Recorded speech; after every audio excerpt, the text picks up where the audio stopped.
অপপ্রচার করে যাচ্ছে ভারত, অথচ সেই ভারতেই খ্রিস্টানদের উপর চলছে ধর্মীয় সহিংসতা।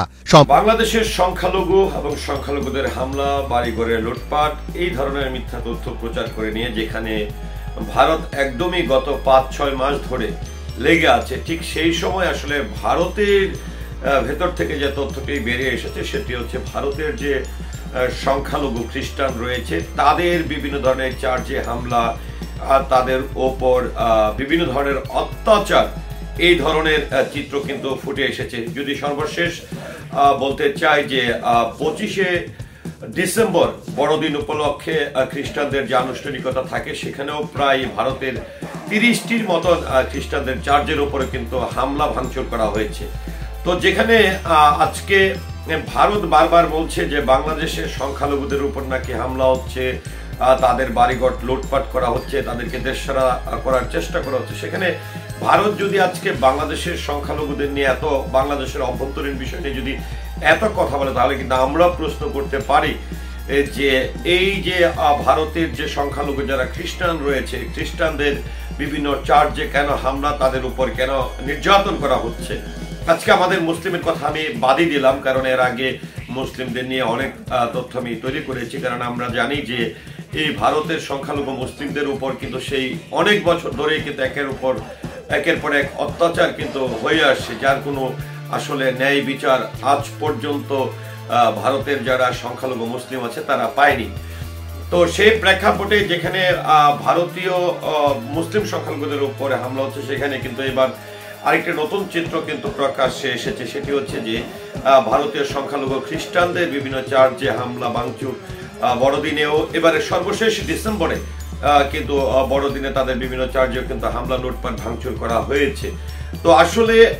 শান্তি আসলে ভারত সরকার কি চায় বা মোদী সরকার কি চায়, এটি হচ্ছে দেখার বিষয়। আর ভারতীয় যারা হিন্দু ধর্মাবলম্বী রয়েছে অবশ্যই তারা, তাদের মধ্যে যে সবাই আসলে বেপরোয়া বা সবাই সংখ্যালঘুদের উপর হামলা করছে তা না, তবে কিছু দুর্বৃত্তকারী আছে যারা ধর্মকে ব্যবহার করে একটি দেশের ধর্মীয় বিভিন্ন ধর্মের মানুষের মধ্যে একটা মতনৈক্য তৈরি করতে চায়, একটি সাংঘর্ষিক পরিবেশ তৈরি করতে চায়, এবং বিশেষ করে সংখ্যালঘুদের উপর নির্যাতনের জন্য তারা আসলে মনে হয় যেন একদম উঠে পড়ে লেগেছে বা ঐক্যবদ্ধ। আমার এখানে দেখলাম ভারতীয় ধর্মীয় সহিংসতা বন্ধে মোদী মর্মকে চিঠি দিলেন খ্রিস্টান নেতারা। তো সেটি হচ্ছে যে এটি আমার বাংলাদেশের ৭১ চ্যানেলের একটি সংবাদ, যেটি আমি যে ভিডিওটি প্রকাশ করছি তার ১ ঘন্টা আগে কিন্তু ৭১ টিভি এই সংবাদটি প্রকাশ করেছে, যার ফলশ্রুতিতে কিন্তু আজকে আমি ভিডিওটি তৈরি করছি। তো সেখানে এই যে প্রায় ৪০০ এর মতন কিন্তু চার্চে বিভিন্ন ধরনের হামলা করা হয়েছে ভারতের খ্রিস্টানদের। তারপরে পাশাপাশি যদি বলি যে এই যে খ্রিস্টানদের উপর অত্যাচার, খ্রিস্টান সংখ্যালঘুদের উপর নির্যাতন, এর পরিপ্রেক্ষিতে ভারতের যে খ্রিস্টানদের নেতা রয়েছে, শীর্ষস্থানীয় ৩০ জন নেতা কিন্তু এরই মধ্যে মোদী সরকারকে কিন্তু তারা চিঠি দিয়েছেন। তো আমার প্রশ্ন হচ্ছে, যেখানে আসলে ভারত এত বড় একটি রাষ্ট্র, যেখানে তাদের বিভিন্ন ধর্মের মানুষ সেখানে বসবাস করে, আর একটি রাষ্ট্রে, সেটি আজকে বাংলাদেশ বলি বা ভারত বলি, যাই বলি না কেন, প্রত্যেকটি রাষ্ট্রের যে ধর্মের আমরা থাকি না কেন, আমরা কিন্তু মানুষ, এবং আমরা আমাদের ধর্ম, যার যার ধর্ম আমরা তার মতন করে আমরা পালন করব। সেখানে আসলে একে অপরের ধর্মের উপর কেন আমরা আঘাত আনবো, তাদের ধর্মের মধ্যে কেন বাধা সৃষ্টি করব। তো আমার প্রশ্ন হচ্ছে যে আজকের এই ভিডিও চিত্রের মাধ্যমে আজকে আমার বাংলাদেশে যারা অডিয়েন্স আছেন কিংবা ভারতের অডিয়েন্স আছেন, তাদের কাছে আমার প্রশ্ন, আসলে আমরা যে কোনো ধর্মেরই থাকি না কেন, আমরা কি বিশ্বাস করতে পারি না যে আমরা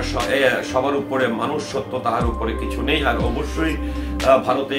খ্রিস্টান ধর্মাবলম্বীদের উপর যে অভিযোগটি করা হয়েছে, খ্রিস্টান ধর্মের পক্ষ থেকে যে অভিযোগটি করা হয়েছে, তাদের বিভিন্ন চার্চের উপরে হামলা বা তাদের উপর নির্যাতন, অবশ্যই এটি আমি তীব্র নিন্দা জানাই। এবং ভারতে এই খ্রিস্টান নেতারা যারা আসলে মোদী সরকারের কাছে তারা এই তথ্যটি